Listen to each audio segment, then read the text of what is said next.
Good afternoon. I'm Tom Brooks, General Manager of Western Dubuque Biodiesel. I'll be moderating this afternoon's panel, More B for Me. It is my privilege to introduce Ron Marr, who's the Marketing and Government Affairs Manager for Minnesota Soy Processors, a fully integrated soybean crush facility and biodiesel refinery located in Brewster, Minnesota. Ron, prior to joining Minnesota Soy Processors, worked as a feed petroleum department manager for an Iowa farm supply cooperative and as the executive director of the Petroleum Marketers of Iowa. Ron currently serves as the vice chair of the National Biodiesel Board and chairs the National Biodiesel Board's Regulatory and Legislative Committee.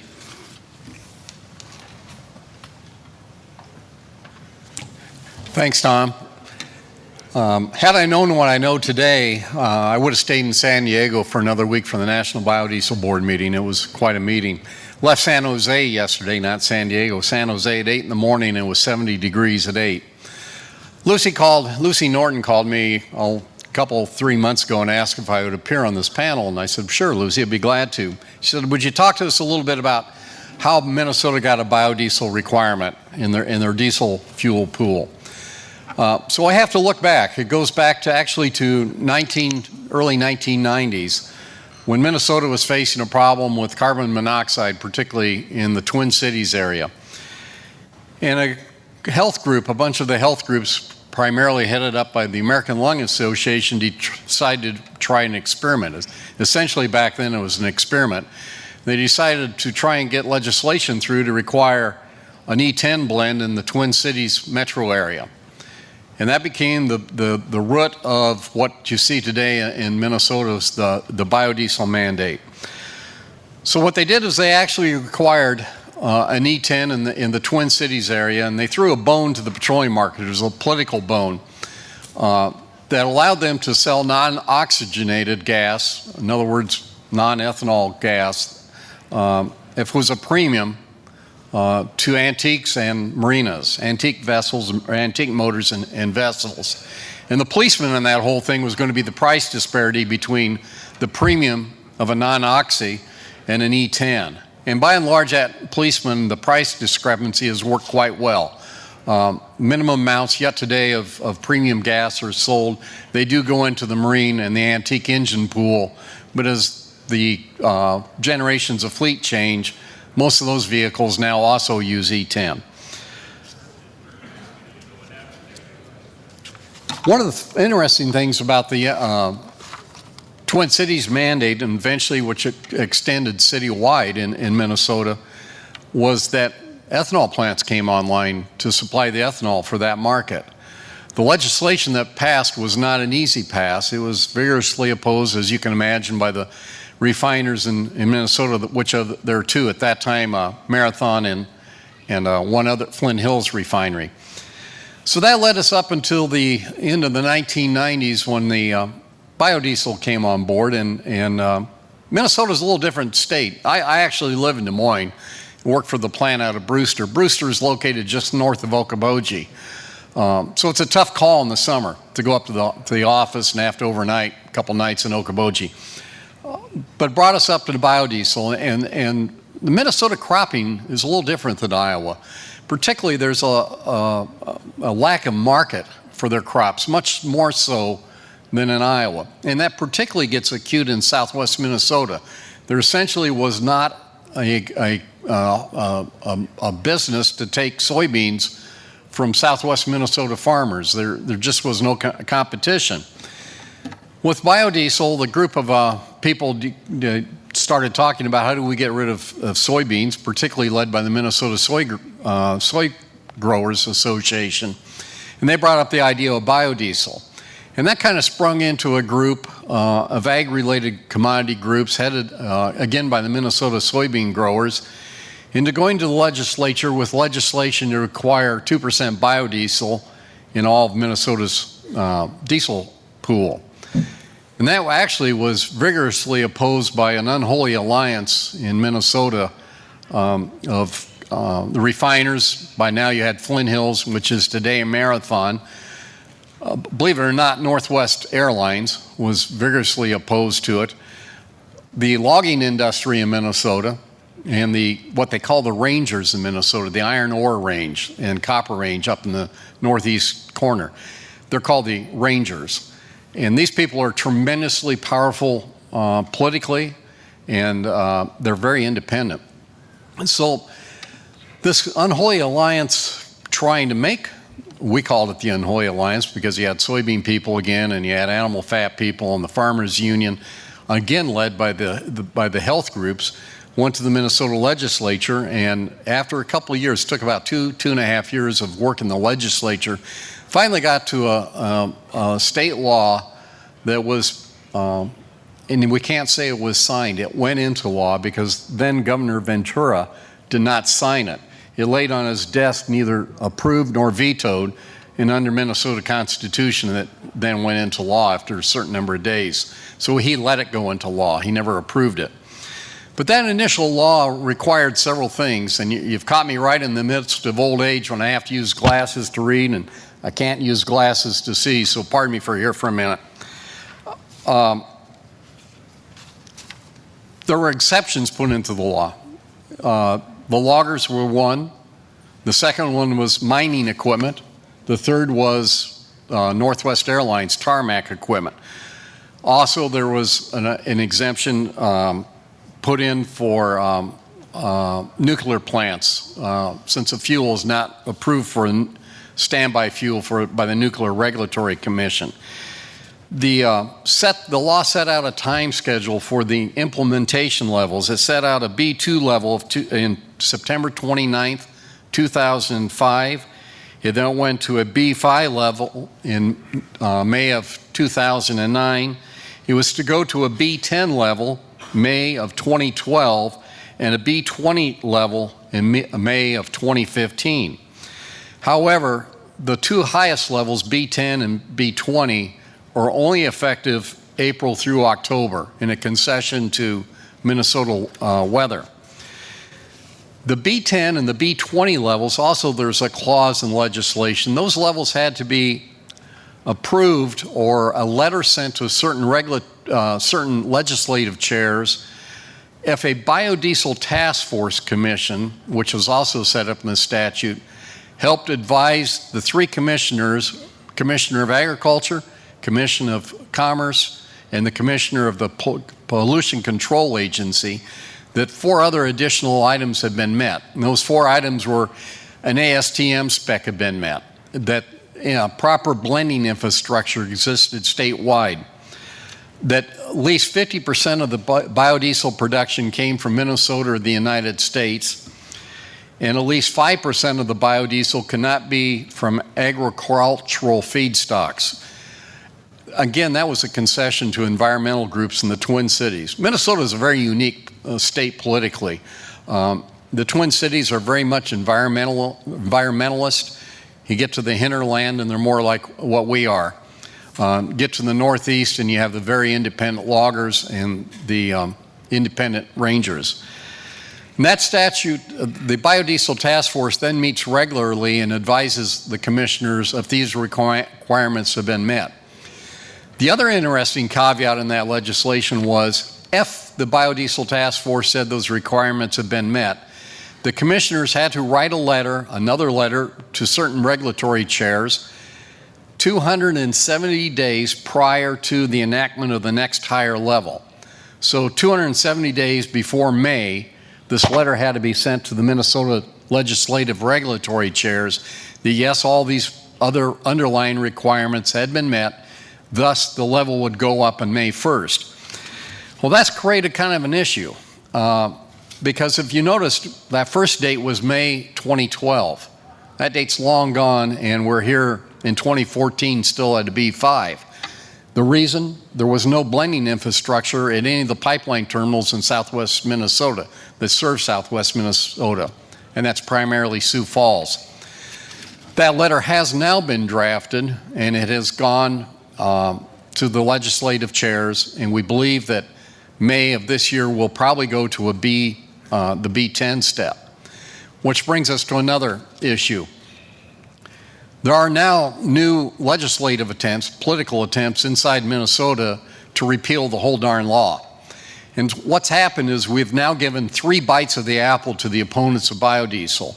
The 2 newest opponents, and last week legislation could be pre-filed, the 2 newest opponents on this have been the Minnesota Auto Dealers and Flint Hills Refining. Those are the 2 that we're aware of right now that do have a sponsor. The other part of this that's become apparent is the 2 chairs that this legislation has to either go through or be protected by are headed up, 1 by the loggers and 2 by a guy out of the Iron Range, an Iron Ranger. So in both cases, we're going to have to satisfy two people in the political process, which leads you to, we know we will be continuing exemptions for loggers. We know we'll be continuing exemptions for Iron Rangers. And the newest one, the continuation of the exemptions for railroad engines, because that particular industry happens to be a friend of both of the political parties, political men in office. We now get the 3rd bite of the apple in 2015. If you notice, the legislation goes to B20, which has to be decided by May of 2015. That, in a short nutshell, after a big lunch, is how Minnesota got to a biodiesel mandate. And Tom, I think afterwards you'll entertain questions. So, thank you.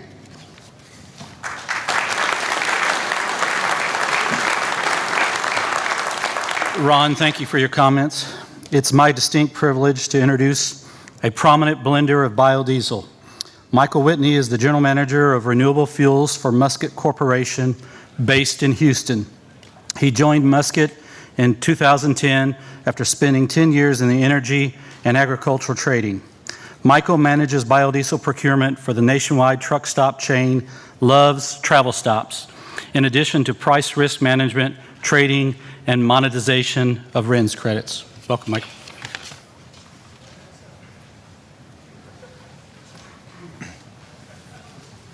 Well, good afternoon. I hope everyone enjoyed that lunch, and wanted to share a little story about my first thoughts when we landed here in Iowa earlier today, and it was pretty simple. Wow, it's cold. So what's more apropos than talking about the challenges and issues of what we need to manage as we stand in front of really this industry as the face to the customer. We distribute the product of the people in this room. Ron Marr over here at his plant, Minnesota Soy, we take that product to various places throughout the country. Same thing with Tom. We go and we back up the trucks into Farley, we take it to our truck stops here, and we blend it there at the store level here in Iowa. Last year, we blended around 4 million gallons of biodiesel just in the state of Iowa, and we took around 30 to 40 million gallons out of the state to go blend at different places. So the people who are growing beans, the people who make biodiesel, the Love's Truck Stops with its nationwide chain, we take this product and we look at it as fuel. Which one is it? The green one, there we go. Okay, topics, well, I guess I laid it out there. Why do we use biodiesel? We're not environmentalists, we are capitalists, and we try to use and look at this product as fuel. I want to talk a little bit more as well about the perils of handling quality and why I think it's incumbent for everybody in this room to understand and appreciate the risk that quality has with everybody from every point in the supply chain. Talk a little bit about our supply and quality protocols. I always travel with my entourage, my quality guys in the back room there sitting next to the REG guy, and he's always here to protect us from the truckers who get pretty ornery when you clog up their filters. Labeling and transparency, I've got a small soapbox back here, which you can't see, I guess look a little bit taller, so I'll talk a little bit about that. And then we'll talk a little bit about incentives at work, and we think it's a really healthy dialogue. Ron has a certain perspective on the Minnesota incentive. We look at it a little bit differently as it relates to the value that we impart to our customers. Why we buy biodiesel? It's real simple. We sell fuel to truckers. We also sell them beef jerkies and soda and coffee and other great things in the truck stop. I also found out last night when we went to the truck stop in Newton that we sell a lot of fresh fruit. So good for our store manager there who is putting healthier choices in the hands of truckers.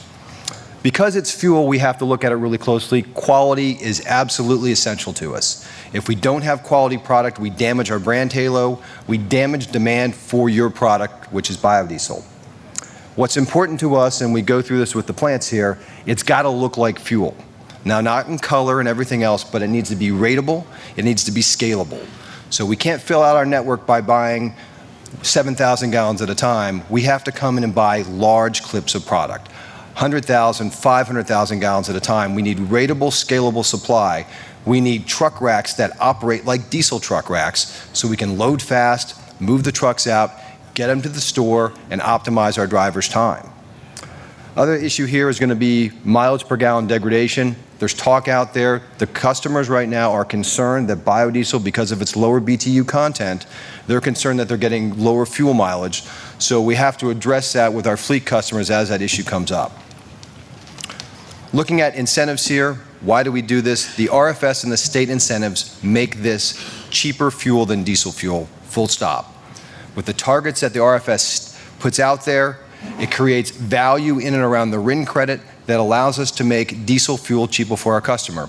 It really is just that simple. Biodiesel is cheaper than diesel.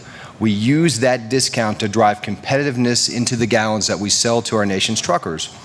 And we think this is a win-win. We think it supports an industry in places like Iowa and Illinois and other places where they grow the agricultural products. But it also makes goods at the supermarket cheaper for every American. So every truck driver, whether it be a small owner-operator, where his truck is his lifeblood of his small business, your fuel that you make right now is making everything cheaper for that guy to run his small business. And that's pretty much it. Diversity of supply is also important. We have an interesting anecdote from last year during Hurricane Sandy. Well, this was 2 years ago. The Southeast was remarkably constrained. We could not find biodiesel. Sorry, we had plenty of biodiesel. We couldn't find diesel fuel.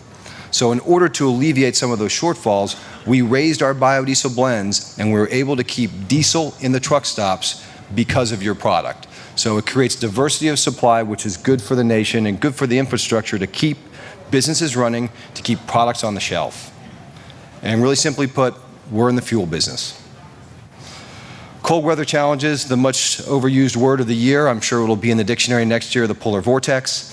We happened to be talking about the Polar Vortex, interestingly, 3 years ago with our meteorologist. So this is not a concept that's new to us. At the time, we just thought it sounded really cool. But when we realized what damage it did to our quality protocols, we started to take it a lot more seriously. The big issue, of course, is the filter plugging. I'm sure everyone talks about it, but the important aspect of the filter plugging is the havoc that it creates in terms of stranded drivers, which creates safety concerns, driver downtime, misloads, you can't optimize your DOT hours, etc. It creates lots of issues, and then more importantly, it creates a negative brand halo around biodiesel. You know, we always joke that if there's a problem with the radio or a problem with the rearview mirror, it's probably that damn biodiesel. Well, we have a very serious program to try to ascertain and analyze problems, and the filter plugging is really the first place where we see these problems manifest. Managing the actual blend levels, we think this is really critical. Because the ASTM specification allows you to blend up to 5% biodiesel, it makes it really hard to know what we're getting. We don't know if it's 2%, 3%, 5%, and when it's minus 20 wind chill like it was last night here when we were at the Newton store, we're doing 0 biodiesel, but you're able to put up to 5% in the diesel.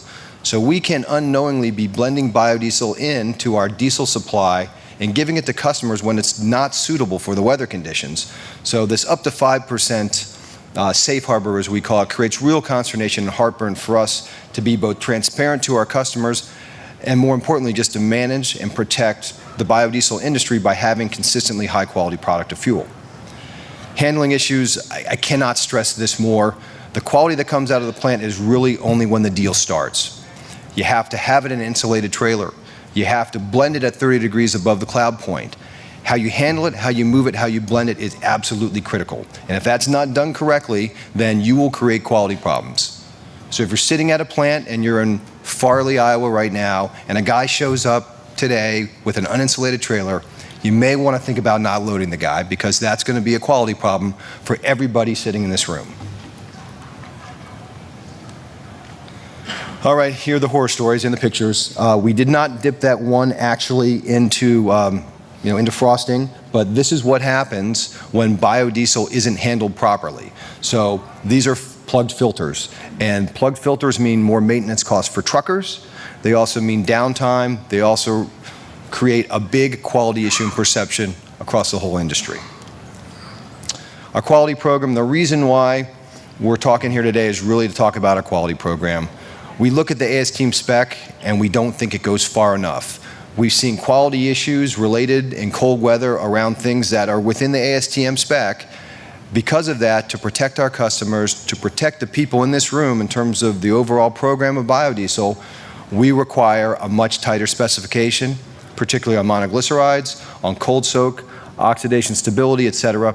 We think this is essential to protect our brand on quality, to protect our blending program, and really to protect the industry. We like to say all the time that a quality problem here in Iowa, it's a quality problem in Phoenix, it's a quality problem in Texas. So if there's a quality problem in handling or production coming out of the plant, it affects people everywhere. And let me tell you, drivers talk. Plug filters in South Carolina, that driver talks to his colleague that's in Phoenix. He talks to his colleague that's in Wisconsin. So if there's biodiesel issues, it goes and it spreads like a virus. Our quality program is really simple. We want to know everything that we touch. So my guy, Brian, he goes to every plant. He goes there in the dead of winter. We like to send him when it's really cold just to punish him a little bit.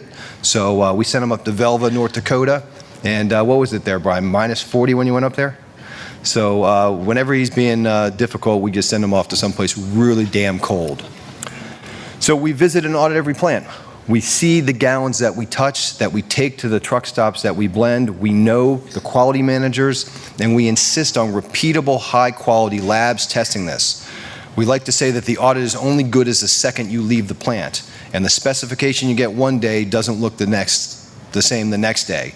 So we try to partner with people that have a serious commitment to quality because we have to protect our customers first and foremost and protect our blending program. We actively monitor the weather. We have a meteorologist who's the former EarthSat meteorologist that we have on retainer for the last 3 years. He looks at these issues and he advises us not just on what the weather is and where you're filling up, but where the truck can actually go. So when we look at our blending program the last few days, we shut down in Houston, Texas. Well, it was 70 degrees in Houston on Sunday, but we shut everything down. Why did we shut it down? We look at a 2-saddle format. A driver can go basically 1,400 miles. He can take that fuel, that blended biodiesel, and he could drive it all the way into Minnesota or Wisconsin, where we think it's going to create quality problems and gelling issues on the filter. So out of an abundance of caution, to protect ourselves, to protect our brand image on quality, we shut down blending in Houston because it was cold in Iowa. I know that sounds backwards, but that's kind of how we look at it. More importantly, too, we additize everything we touch. We have a detergent package that we put in there so that we can protect the diesel, particularly when it has biodiesel in it. The up to 5%, the soapbox is going to rise up here a little bit. I'm going to get on it again here. So we just don't know how much we're getting. And we've been trying to fight this battle so we can be transparent with the motoring public. What are they getting in terms of biodiesel? It also helps us manage quality because while it may meet the ASTM 6751 specification, it may not meet the musket specification, and we don't find that there's adequate testing necessarily on every load that comes out of certain plants. So if you go to Iraq and you're getting a B5, you might be getting some really crappy 5% in that piece, which is going to create some quality problems for us. The other issue is compliance here. We think it creates a big hole in the compliance window to be able to police exports. Under the rules of the program, if you export biodiesel, you are required to basically buy back that RIN credit. And that RIN credit is a very valuable currency to create a discount to make this fuel viable for the motoring public. So we have a compliance issue, and then additionally, it reduces our margins as well. It makes it difficult state to state to tell the customers what we're giving them. If you look at the spread of our enterprise, 305 truck stops in 39 states, I have to know every labeling law for biodiesel in 39 states, and they're different in every state. So if I have a B3 or a B4 or a B5 in the pre-blend I'm getting at the rack, I may be in violation in a state like Illinois or in a state like Tennessee where they require disclosure down to a certain percentage. So we think that this 5% thing is a real problem, and we're hopeful that when they finalize the QAP rule, that the provisions in that addressing that will actually be passed, and so we can be more transparent with our customers. Incentives that work, and Ron and I are going to arm wrestle here shortly. So we really think market-oriented incentives work best. The RFS is a good example. It sets achievable targets, and that's an interesting word, achievable, but it sets achievable targets that wraps an economic incentive around the behavior that they want to promote.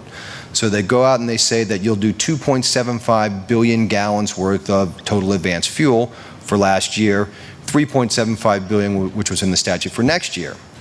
To achieve those targets, the RIN value creates oxygen and economic incentive so that people do the behavior they want. We think these work the best. The reason that we think they work the best is they take the incentive and they place it as close as possible downstream, right on top of the consumer. So if you put it at retail, you put it with the blender, it's that much more likely to go to the motorists. Now, when we stand in these meetings in Washington, like I have with the National Biodiesel Board and with the Office of Management and Budget, they keep talking about the cost of this program. And we try to blunt that argument by saying, well, this means cheaper fuel for truckers. And it's a very effective weapon to try to blunt the criticism that we get from API and the others that are really trying to tear down the RFS. If you look at these other downstream incentives, there's 3 states that we love. We blend a lot of biodiesel in those states because of the way that is structured. Illinois is really the best of the bunch. It has a 6.25% sales and use tax exemption for blends above B10, and everything in that state effectively is over 10% biodiesel when the weather works. Iowa, we've just worked really hard with lots of people in this room to push that through, 4.5 cents on a blend of B5 or greater. It's a great incentive. We are always doing B5 in this state because the tax incentives tell us to do it, and guess what? It turns up into more competitively priced fuel at the pump. So we think it's a win-win for Iowans, it's a win-win for the trucking public, and it's a win-win for people that buy anything that shows up at a store that has to move by a truck. Texas is 20 cents a gallon, and we blend a lot in Texas. We do that because the weather's warm, and they throw this 20 cents on top of it. We're taking stuff from Brewster, Minnesota, and we're taking it down to Texas. Doesn't really sound right, but we put it on a train and it moves down there. Mandates are the one that we kind of don't think work as well because we come to this as a purveyor of diesel fuel. We look at Minnesota, Oregon, and Pennsylvania, and we take into account the various tax structures on the diesel here, and we see that fuel prices are more expensive because of the mandates. So we like economic incentives through tax leverage downstream because it makes the product cheaper. Really simple.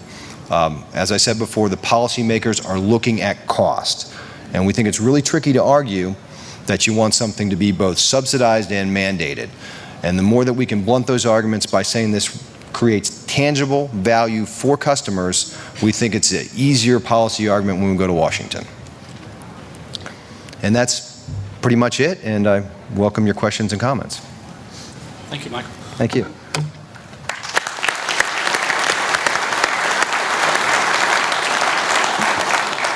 We're going to open the floor up for questions, but I have a question for both Mike and Ron while you get ready to go to the microphone to ask your question. What do you say to the opponents of an increasing RVO that RFS skews the free market and biofuels should stand on their own without the mandate of the RFS?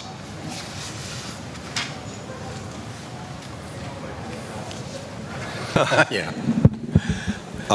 Well, I think the short answer is, if you look at all of the above strategy on fuel, we think that a rising RFS is really the key to a more diversified fuel supply chain for the U.S., which benefits people throughout the country. I think additionally, Congress' intent is very clear. They set out targets and goals, and who are the EPA of such to deviate what Congress and our elected representatives put out there. And it looks very clear to me that the statutory guidelines are what they are.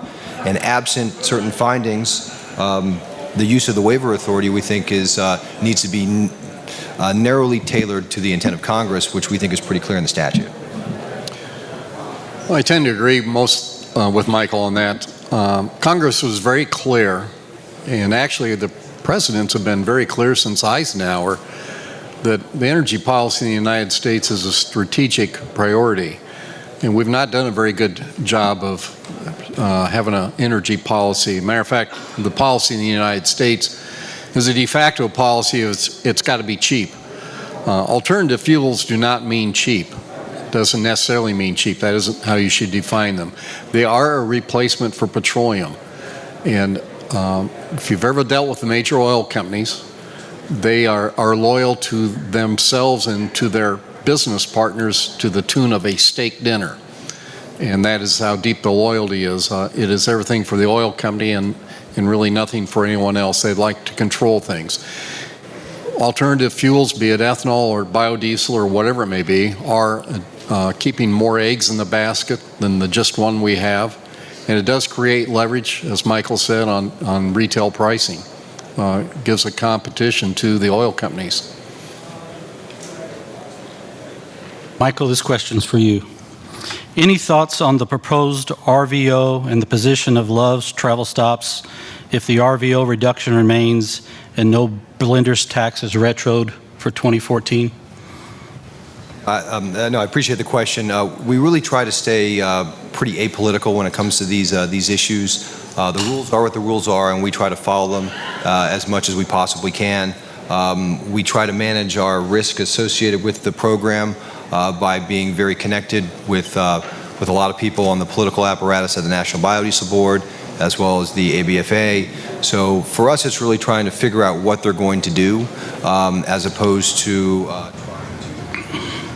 decide what they should do. If they pass the biodiesel tax credit, we think that will mean cheaper diesel for our customers. A higher RVO does the same thing. So for us, it's really try to predict what they're going to do. I have some tea leaves that I look at regularly that tend to help with that endeavor. And we really try not to get into the politics.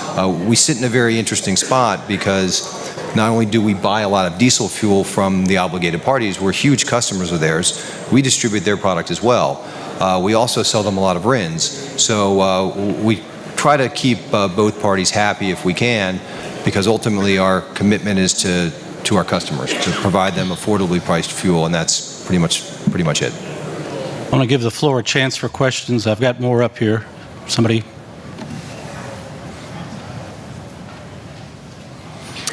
Hi, John Norwood. Is there a blend wall for biodiesel? Ron? You could actually use pure biodiesel at B100 for whatever the diesel pool is. So in the sense of, is there an ethanol blend wall for biodiesel? No. Is there a manufacturer's blend wall? They will tell you yes. You know, they don't like to see about all are accepting B20s. There are a few that are still hung out at B5 or B10 blend level, but in reality, an oil that doesn't carry glycerin can be used up to 100% for biodiesel, or for diesel. Yeah, I would say, I definitely agree with Ron there. I would say, technically speaking, no. Functionally speaking, commercially speaking, there is. There really is a penetration point where customers don't want any more of the stuff. And we certainly know that there's a no-joy provision pretty much at the engine manufacturing warranties at B20. We think that is really the max limit. But if you look at the RFS in the context of the diesel demand, we're pretty far off from those levels. From a commercial standpoint, we think that B20 is much farther than the motoring public is willing to go right now. A little bit of an aside to that, I don't know how many of you are good Wall Street Journal readers, but they had an article about 60 days ago talking about how oil refiners are exporting number 2 diesel to very profitable markets, either in South America or Europe. So in essence, the biodiesel industry has provided refining industry 2 billion gallons of refining capacity free and clear. They're able to just move their product to a different market. Hi, my name is Jay Nelson, and I have a question regarding your commentary about quality. I'm a corn oil producer at an ethanol plant, and forgive my ignorance, but I wondered if you could maybe speak a little bit to the quality of the different feedstocks and how they play into the quality of your finished product, and maybe specifically tailor your comments to corn oil. I'm just trying to educate myself a little bit. And actually, afterwards, the National Biodiesel Board, one of their technical directors on quality is here, so you may want to talk to him a little bit more. A little bit unfair to say, but corn oil-based biodiesel will typically trade at a discount because of the color it carries. It will usually carry a little bit of a pink or a red, which indicates a tax or die situation. You either tax it or die it. So in the market, it'll trade a little bit of a discount. The key is how properly you refine whatever your feedstock is. All those feedstocks will have a little bit different performance characteristics for cold weather, but you can make an excellent biodiesel out of anything. You just have to know what, as Michael indicated, what the heck you're dealing with. No, I would agree with that 100%. I mean, there is great biodiesel that's made from corn oil. There's bad biodiesel made from corn oil, and you can take all the major feedstocks, and it really depends on the commitment of the quality team at the plant and the process, investment in things like distillation, et cetera, that are going to impact what the quality is eventually. So it really depends on the investment in the plant and the facility and the quality of the QA team at the plant. We've seen great biodiesel that's made from, used cooking oil. We saw biodiesel that was, great biodiesel made from palm oil. So it really depends on the suitability for weather being a very important piece of it, as well as the commitment of the plant and how they manage their feedstocks. So we don't tend to have a preference of one feedstock versus the next. We just try to look at the finished product and the interoperability of that with our diesel blend. Scott? Scott Hutter with RIG. And Michael, I appreciate your comments about feedstock neutrality. I'm sure there's a better phrase, but anyway, my question is, Michael, I heard your comments about the D975 and the ability to have up to 5% and some of the concerns about an entity that's going to blend below the rack and knowing what they've got. The QAP could address that. I know some certain state weights and measures agencies are looking at addressing it. And I look at the size of Loves and Musket, and I just wonder, has the company tried to address that knowledge question through their own purchasing of diesel fuel, either through the bills of lading or C of A's that come through with the purchase of that product? And what's been the response, if you have, from your petroleum partners in terms of their willingness to disclose? I appreciate the question, Scott, and I know we've chatted about this before, and I appreciate sharing it with the room here. We certainly manage that through our bill of lading and through communication with the diesel rack providers, which are the obligated parties primarily, and so we have a very good dialogue with them as we are major customers. Because of our size, we are able to have a good relationship, and we can ask them for clear diesel, and they will give it to us unless they really have a need for RINs and other things, and they will do a B5. We look at that just purely on value. So if we can find a clear diesel ourselves and then put the 5% in ourselves, we're trying to create the greatest value so that we can have the most competitively priced fuel. So we often audit all of the racks that we pull from. We do a FAME test profile on them so we know exactly what we're getting. And then when possible, where we do have leverage, that we reach out to them and try to know exactly what bio they are giving us in the pre-blend.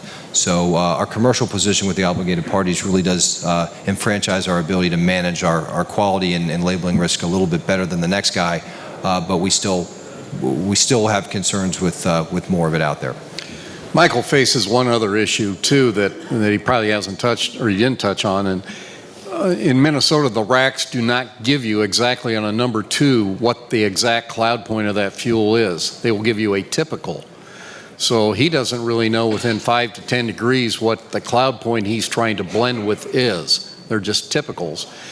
And Minnesota Soy, along with the Minnesota petroleum marketers, tried to address that issue with the pipeline companies, and it was not well received. They didn't want to test every batch of diesel coming in. So even as exact Michael, and that tends to lead Michael to want to be more conservative, and we don't blame him.